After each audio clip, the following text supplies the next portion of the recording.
Hi hello నమస్తే welcome to social post TV. నేను మీ anchor పప్పు. ఈరోజు మనతోని స్పెషల్ గెస్ట్ ఉన్నారండి. ఆ గెస్ట్ ఎవరో కాదు, సీనియర్ జర్నలిస్ట్ డివిఎస్ గారు మనతోని ఉన్నారు. ఏపీ రాజకీయాల గురించి సార్తోని మాట్లాడి తెలుసుకోవడానికి ప్రయత్నిద్దాం. నమస్తే సార్.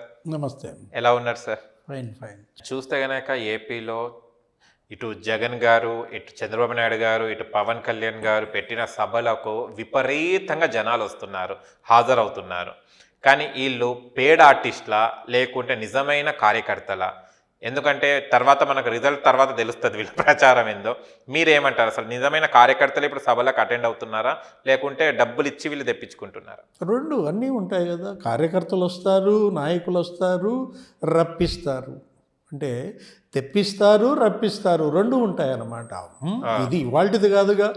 జన సమీకరణ, ప్రజలు సభలకు హాజరవ్వటం అనేది ఈరోజు కొత్తగా జరుగుతున్నది కాదు. గత సభల నుంచి ఇదే తతంగం. ఇప్పుడేదో కొత్తగా ఏమి జనాన్ని ఏమి రప్పించడం తెప్పించడం కాదు కదా.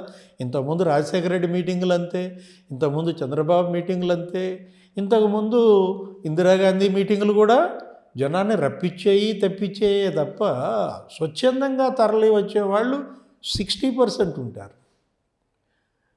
బలవంతంగా రప్పించేవాళ్ళు ఒక 20% ఉంటారు.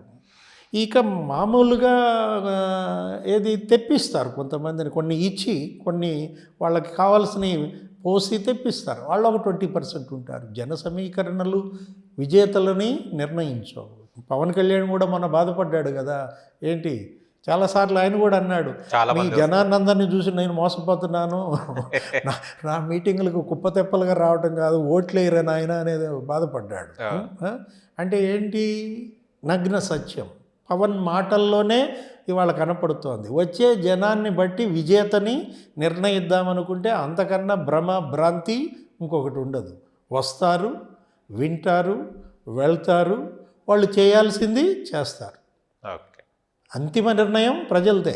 పోలింగ్ బూత్కి వెళ్ళి ఈవీఎం మీద బటన్ నొక్కేదాకా అతను ఎవరికేస్తాడో, అతని ఆలోచన ఎలా మారుద్దో ఎవరు పసిగట్టలేరు. ఈ సర్వేలు, ఇదంతా ఈ సెఫాలజిస్టులు, ఇదంతా ఏదో ఊరికే బిజినెస్ కమర్షియలే తప్ప నిజమైన ప్రజానాడిని కనిపెట్టే సర్వే, నిజమైన ప్రజానాడిని డిటెక్ట్ చేసే సెఫాలజిస్ట్ దేవుడే. అంతే తప్ప ఈ సోకాళ్ళు సెఫాలజిస్టులు, సోకాళ్ళు సర్వేలు ఇవన్నీ కూడా అవాస్తవాలు.